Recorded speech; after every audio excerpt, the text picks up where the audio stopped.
prayer this morning is that you would just bring the wonder of your grace back to our consciousness, to our awareness that it's grace to grace. It's all about your grace. Lord, for many of us, that gets filtered down through meanings that were never meant to be there. And I just pray that you would speak to us, that you would meet us, because when I think about this room and the diversity that's in this room from our backgrounds and the things that we've heard, the things that we've been taught, but Lord, I pray that you would speak to each one right where they are on this journey, right where they need you to speak into their life. That you would bring courage, that you would bring inspiration, that you would bring hope, and that you would bring life and light. Lord, we thank you so much. Jesus, it's in your precious name I pray. Amen. It's actually the afternoon. Would you thank our musicians and our singers?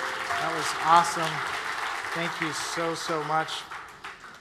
I want to warmly thank you for being here and greet you, and thanks for being with us this afternoon at the 11:30 a.m. service. We're so delighted that you are here. My name is Bernard, and I just want to share with you a few minutes about how grace brought me here.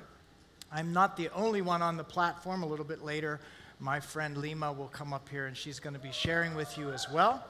But I want to start with if anybody ever asks you what is Pastor Bernard's favorite verse in all of the scriptures, you can tell them Colossians chapter 1, verse 6, and that's where we're going to start our time and talk together. It says this same good news that came to you is going out all over the world, and it is bearing fruit everywhere by changing lives, just as it changed your life when you first heard and understood the truth about God's wonderful grace. I think we can all go home right now. It's the good news. Actually, I want you to keep that verse up there because I just want to look at a couple of phrases, but it's good news. And what is the good news? Sometimes we hear an English word or a word called gospel. Gospel means good news. This was really, really good news. And that's a code word, a condensed word that means everything that God did in and through Jesus Christ, like reconciling everything in heaven and on earth to himself. It's like God is for us and he is not against us. It's like God loves me despite my fears for today and my worries about tomorrow. I know that there is no angel in heaven, no devil in hell that can ever separate me and us from the love of God that has been revealed to us in Christ Jesus. See, this is the gospel. This is the good news. In fact, Jesus Christ did not come to the earth to change God's mind about humanity. Jesus Christ came to the earth to change our mind about what God is like. And that's why Jesus says, when you have seen me, you have seen what he is like. I am the exact representative. I came to represent what God is like. Because you all think he's a mad deity who is just filled with vengeance and judgment, but I have come. And I'm here to tell you that God is love. And God so loved the world that he gave me, his only begotten Son, that whoever believed in him would have an everlasting, full and abundant life. This is the good news. This is what has been preached. And I want you to notice that this good news, it actually has the power to bear fruit by changing lives. Do you see that in that scripture? This gospel, what I just told you, is really good news. And in that good news, there is power to enable us to change our lives. There is power in the gospel. But here's the thing. It says that they heard and they understood. Those two English words, heard and understood, is actually just one Greek word, and it means to experientially know deep down in your bones. It's an encounter and it's an experience. It's not head knowledge. A lot of you all sitting here, you have a lot of head knowledge up in your head, but you don't have a heart experience. And this good news isn't changing your life and bearing fruit because it's stuck in your head and it needs to go down another 12 inches down into your heart. And so the heard and understood is an experience of God's wonderful grace. And it's bearing fruit. See, the bottom line of you going to church and me going to church is a changed life. I am not the same person I was 25 years ago, 2 weeks ago, 10 days ago. God is changing my life daily. And here's the thing. Not everyone hears, understands, and responds to the good news in the same way.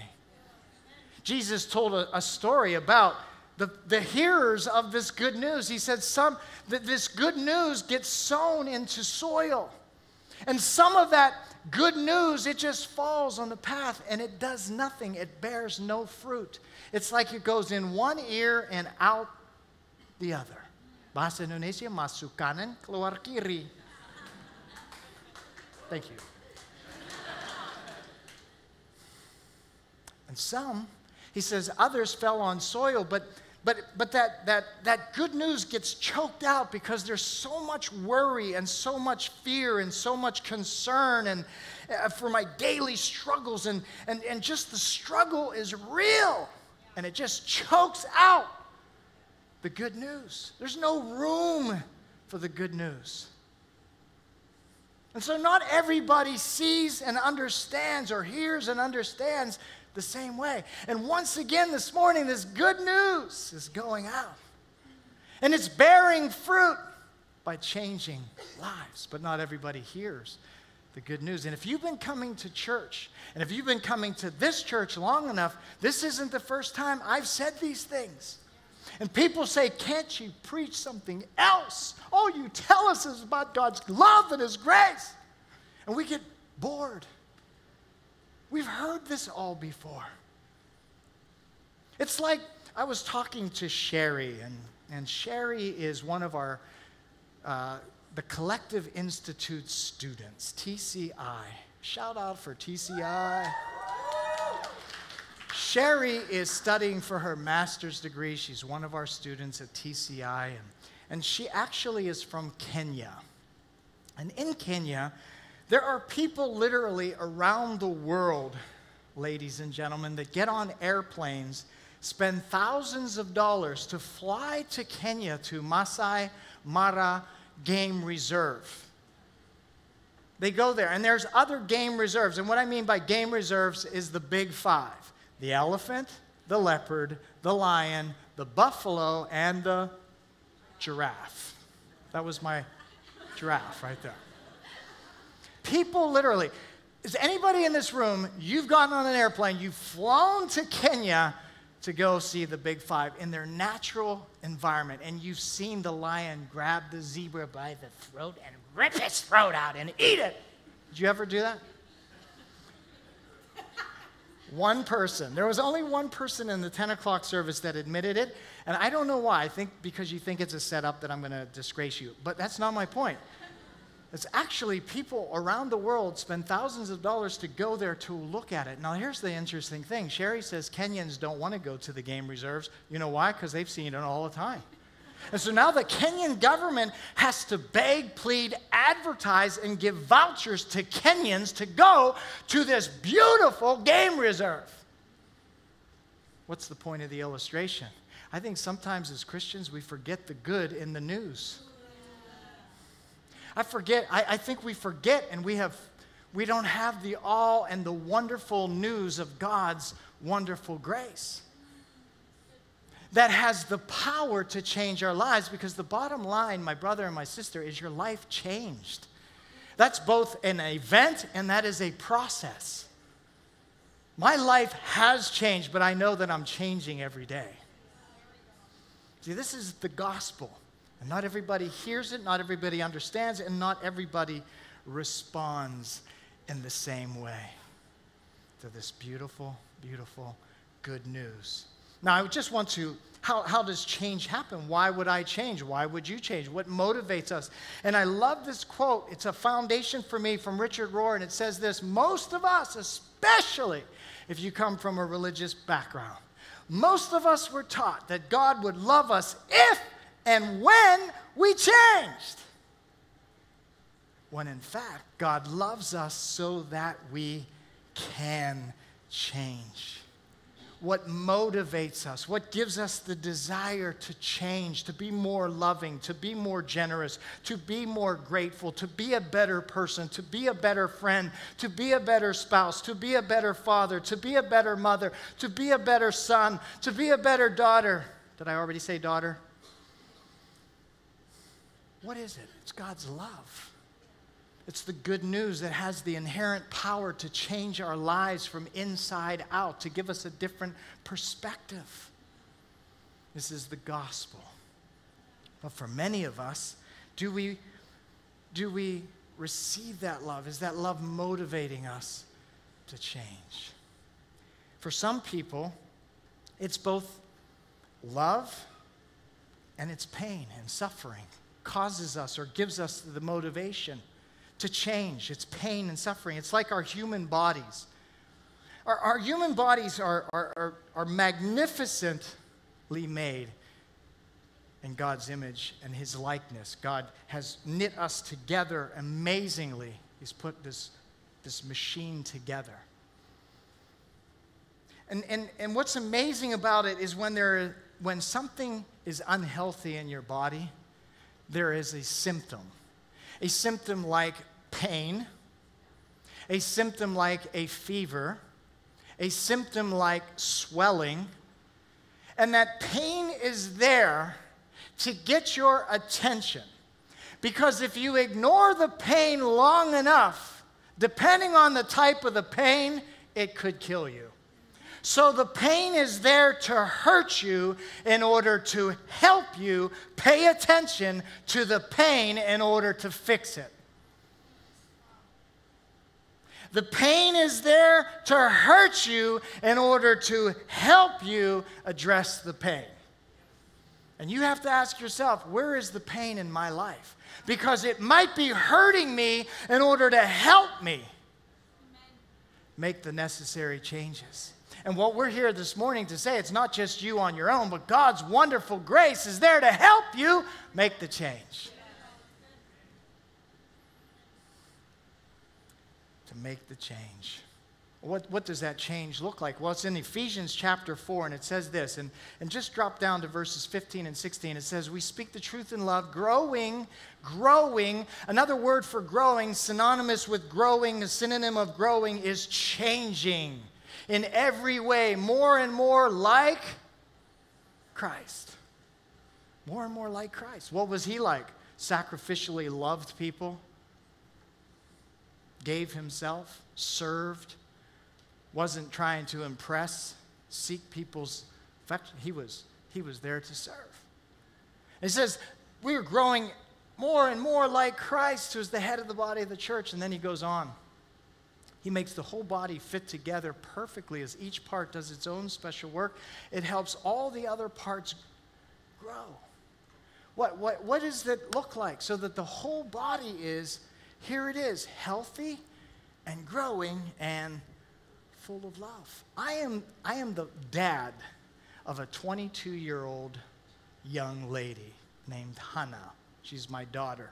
And there is nothing more than those three adjectives that I would love for her in every area of her life, for Hannah to be healthy and growing and full of love. I would love for her to connect with God's purpose and His love in a deep way. That's my heart for her. This is God's heart for you, that you would be healthy and growing and full of love. And in every area of your life, growing to be more like Christ. And His grace is available to us. His grace is what empowers us and it bears the fruit. And what does that fruit look like? It looks like a changed life. It looks like a changed life. Now I want to invite my friend Lima as she talks to you about this transforming grace that changes our life, and it bears fruit in our lives. So Lima, would you come and would you share with us about God's transforming grace? Thank you, Pastor Bernard. So when I first started this transforming journey of grace, it used to look like this. It used to be where I would fall off and I would jump back on. I'd fall down, bounce back up. I'd fall down, crawl my way back up. I'd fall down and think about getting back up. And then I would fall down and I'm just not getting up now. I'm not getting up now. And my conversation with God during that time would sound like this. God, I don't think I can do this Christian thing anymore. I don't think I can do this Christian thing anymore, and I don't think I can do this you and me thing anymore. I'm done with this because I've done some things in my life, God, some things that I can't talk about, some things that I'm so ashamed of, things that I cannot fix. And no matter where I go, no matter what I do, I cannot shake this mess from my head. I can't be rid of it, God. And I just think, you can't fix this. You can't fix this. In fact, I think that I'm just too broken even for you, God. When I was going through that, God would remind me, and he would come in and embrace me and encourage me along and empower me with his grace to continue to walk this journey out with him. And so I get to be here 19 years later confessing about how great his amazing grace is. When I was younger, I was raised in a very abusive home, a very violent home, a home that was controlled by manipulation and fear. And my father was a very abusive man, a very violent man, and he didn't need any reason to beat down on us. In fact, he would have different seasons for the reasons, and this particular season that he was going through was a gambling one. And our father became quite addicted to gambling, and we would spend our weekends either at the racetracks or we would be stuck in a hot car waiting for hours for our father to come out while he would be inside taking bets. TAB is a place where you go to place your bets on horses, on dogs, on cars, on sports, whatever it was that was happening. And while he was doing that, we were outside waiting for hours. Now, this particular time as well, we used to hold poker games at our home. We used to host them, and the poker games would go from a Thursday to a Saturday, and they would go all night and all day. And we would play host to those games. And during this phase, if my father was on a winning streak, then we would be okay. But if he was on a losing streak, then we had better watch out. We had better watch out, and we had better be very careful. We had better be as unseen as we could be, and we better not make any mistakes while serving these guests, because we knew at some point we were going to be the blame for that losing streak. Now, this particular time, the poker game had moved to another location, and so we moved with it. And we were there from the afternoon and into the evening, and I'm guessing my father was on a losing streak because we were leaving a lot sooner than we normally would. And half asleep, he bundled us into the car, and my mother was sitting in the back with us. And we started driving down this dark road, heading home. And you see, I know that it was dark because I was afraid of the dark. And so I was no longer half asleep. I was wide awake and very aware of what was going on around me. Now, my mum, beautiful mother, very short, small and petite and quiet and shy woman, she did something that I've never heard her do, and she used this opportunity to confront my father about an ongoing affair that he was having with one of the women from the table of gamblers. Now, when she had done saying her piece, my father pulled the car over to the side of the road. He jumped out. He came around the back seat where my mum was sitting, and he swung the door open. And without saying a word, he started punching her. Again and again and again and again. And I remember looking at her, and I know that she was screaming. I know she was screaming, but I couldn't hear her screams above my father's punches. Both fists going at her, punch after punch after punch after punch. And I thought, I had better do something here. I've got to help her. And so I jump on top of my mum, hoping that my being on top of her may stop my dad, but it doesn't stop. In fact, he amps it up. And so I'm using my body and I'm trying to shield her. And again, I'm looking at my mum and I know she's screaming, but I cannot hear her screams above everything that is happening, because now I'm watching the blood pouring from her eyes, from her nose and from her mouth, and there was just blood everywhere. And I remember thinking, my father is going to kill my mum. He's going to kill my mum, and there's nothing I can do. Somebody please help us. Somebody has to help us. And I look over and I can see my father. He's got my mother by her hair and he's about to drag her out onto the road to continue beating her. And I look over his shoulder and I can see the shadow of a man. And then I hear a whole lot of rustling going on and banging going on, and I hear a voice saying, "Stop! Please stop, just stop." And I know this voice. It's a very familiar voice. It's the voice of my hero, my protector, someone I love dearly. It's the voice of my big brother. And it must have been enough to startle Dad, because then he came around the side of the car, slammed the door back on my mum, jumped back in and started driving. It felt like we were driving in that car for days. And I could feel my mother sobbing uncontrollably. I could feel her body shivering. And there was not a thing I could do about it. At 10 years old, there was nothing I could do about that. And you see, moments like that were normal in our household. They were a regular thing, where our father used to beat us like we were men of his size, like we were men of his strength, men of his caliber. He would beat us like we were men trying to fight back. And if that wasn't enough, he would unleash these words of, "You are useless, you are nothing, you are nobody, your life will amount to nothing. In fact, without me, you are absolutely nobody." And so that continued, and into my early teens, I decided I've had enough of this. I've had enough of this, and so I ran away. And the only thing I managed to take with me when I ran away were the images and memories of those beatings. The only things I could take with me were the words that he used to unleash. Those were the things I took with me. I made them my home. I made them my comfort place, because they were my constant. No matter where I went, those words and those images I held tight onto. Now, there were moments in my late teens and into my early adult years where we used to get a phone call, guaranteed we would get a phone call at least once or twice a year, and they would go something like this: "Lima, Dad's just had a heart attack. You need to hurry up and get to the hospital. Lima, something's just happened to Dad and we don't know if he's going to make it. You need to get to the hospital now." And I would hang that phone up and I would say out loud, "I wish you would just hurry up and die. I wish you would just hurry up and die, because I am done with you. I was done with you a long time ago. I can't do this anymore. Just hurry up and die." Now, you may be sitting here today and you may be saying to yourself, how could she say that? How could she say that about her father? I mean, that's her dad. How could she be saying that? Well, those were the words that were spoken out of a very hurt, broken young woman. Those were the words spoken out of someone that had so much rage and so much anger towards her father. Now, after I'd hung up the phone and I said these things, I would do absolutely nothing. I would do nothing. I would go about my day like the phone call never happened. And it wasn't until I was ready to go to the hospital, and on my way to the hospital, I'd actually take my time to get there, hoping and wishing that by the time I get to the hospital, he would be dead.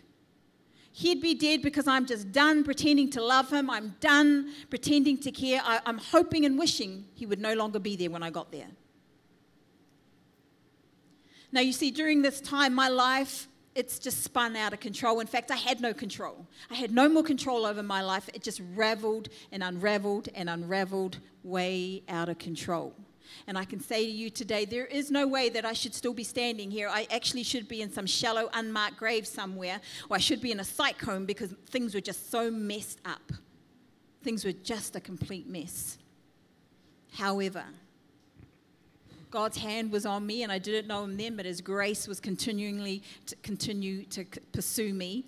And my niece had moved in with me, and she was a young Christian, and she continued to invite me, and I kept saying, no, no, no, no.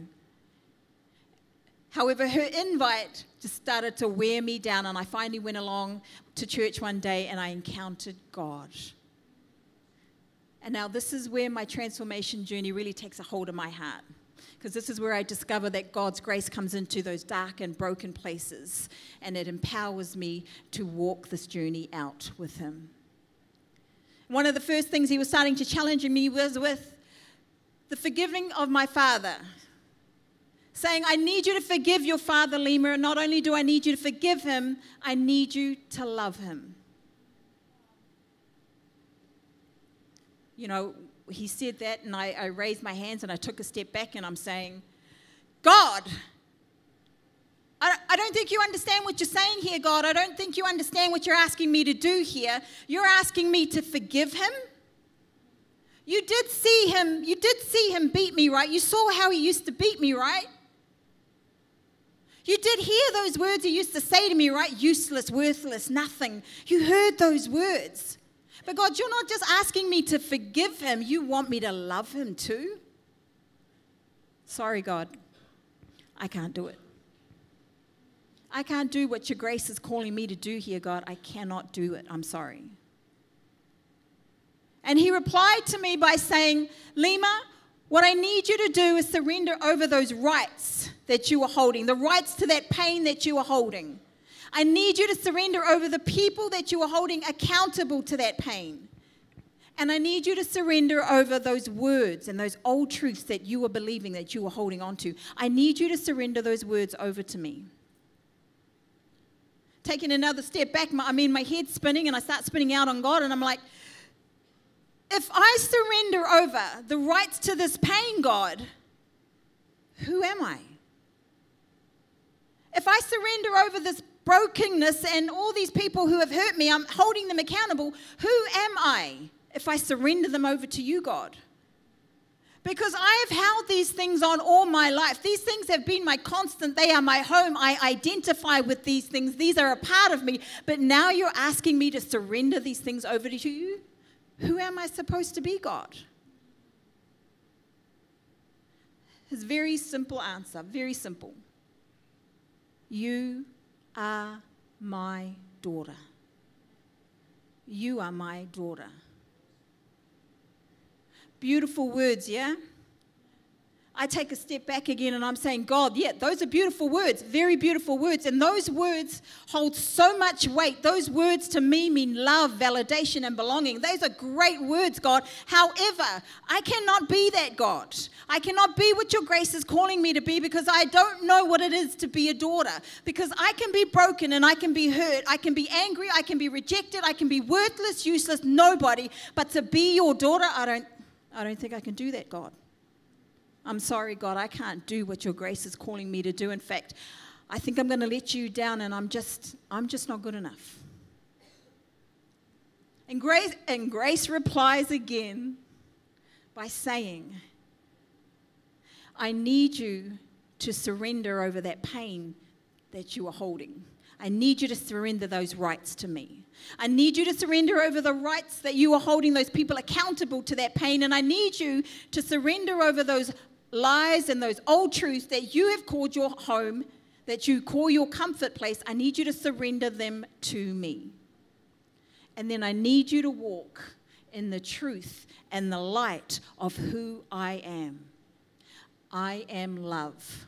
I am your healer. I am your defender. I am your refuge. I am your strong tower. I am your deliverer. I am your defender. I am the Lord of Lords and the King of Kings. I am eternal. I am the everlasting God. There is none like me. I command the heavens. I alone hold heaven and earth in the palm of my hands. I am limitless in my goodness and love, and not even heaven can contain my glory, and death cannot consume me. I am the Lord your God, and my grace is calling you to be my daughter.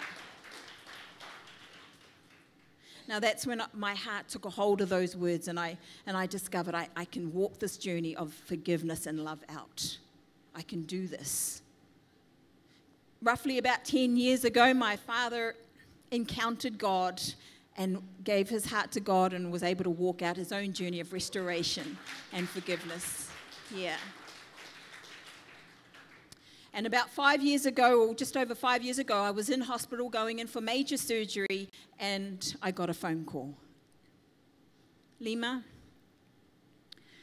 we're at the hospital and they're saying that Dad doesn't have long to live. They're giving him a number of days, and so we're going to take him home and just make sure he's comfortable at home. And I said, let me talk to him. Let me talk to him. Dad, can you hold on just a little bit longer? Can you hold on just a little bit longer, Dad? Can you wait for me? Please, Dad, don't leave. Don't leave, please. And he said back, yeah, sure, I'll wait for you. I'm not going anywhere, I'll wait for you. I go into surgery, I come back out, and about a day later I said to my physios and to the doctors, I need you to give me that list. I need you to give me the list of things that I need to do to get out of here. Tell me how far you need me to walk, tell me what you need me to eat, tell me how many times you need me to go to the bathroom. Just give me that list, because I cannot be here. I need to be by my father. I need to be there before he dies. Please. I eventually made it out, and he was able to hold on for a few more days. And in fact, we had celebrated his 69th birthday at the stroke of midnight with a cake and a birthday song. I went home, picking up some things, and the phone started ringing. And I knew what that phone call was. I knew that on the other side of that phone call, someone was going to tell me the news that I wanted to hear a long time ago. I knew that on the other side of that phone call, it was that news that I had been hoping and wishing would happen a long time ago. But this time my heart wasn't welcoming it. This time there was an ache happening.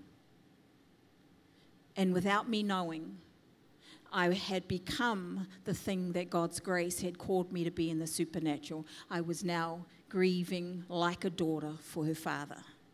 I was now hurting like a daughter for her father. Listen, our faith gives us access to a supernatural, empowering, transforming grace. It is that grace that empowers us to do the thing that we say we cannot do. It is that grace that comes into our dark and broken places and helps us to transform those things from the inside out. It is a transforming grace, and it is that same grace that calls you to do the things that you say we cannot do. It's that same grace that empowers us.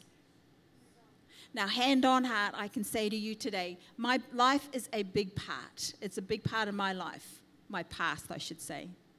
However, it is not the greatest part about me. The greatest part about me is his transforming, supernatural, empowering, amazing grace. Thank you.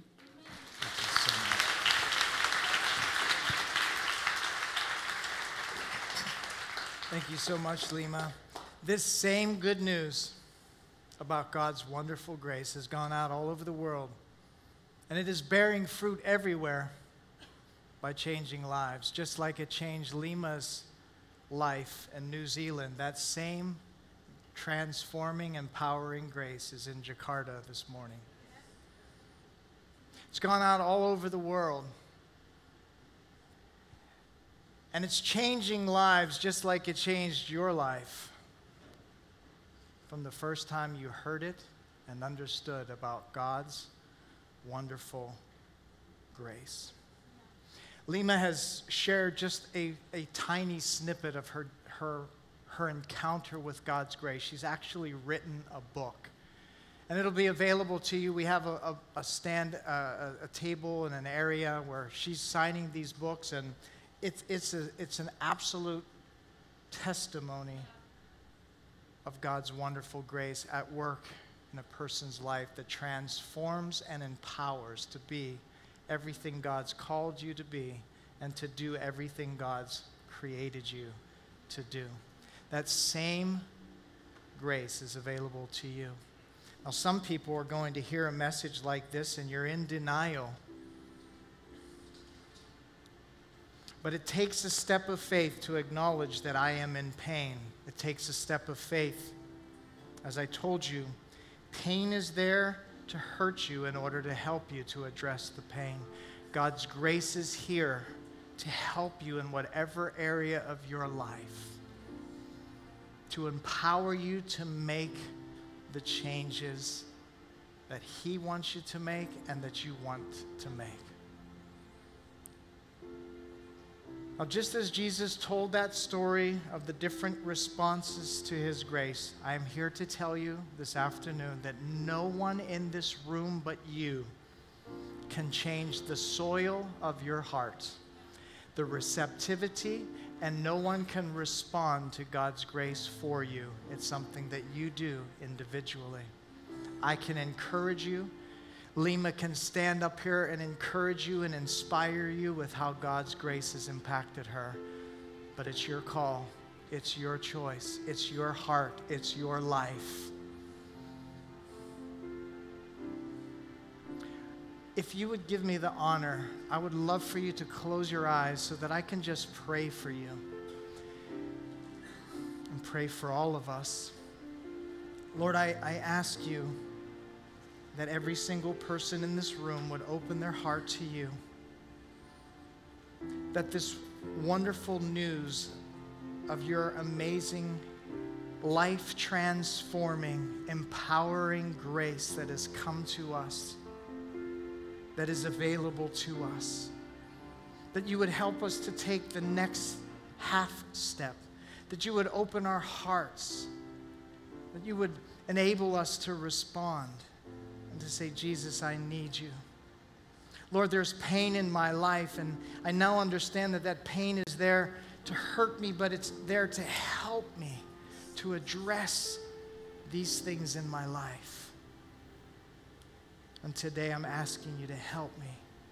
I humble myself and I ask you, Jesus, to help me to overcome, to acknowledge my need for your grace, to empower me, just as you spoke to Lima so powerfully about forgiveness and to love.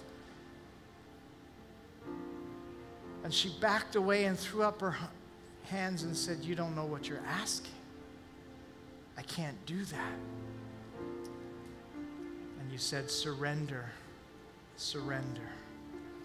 And so, Lord, I pray that there would be that going on in this room, that we would surrender to you, that we would surrender our right to the pain, that those names that we are labeled with, useless, valueless, no worth, no value, God, that you would begin to replace those lies, that we are your son, we are your daughter, that we're your children, that you love us and that you're for us. We thank you so much, Jesus, that it's your love and your grace in our lives. Thank you so much. In your precious name I pray.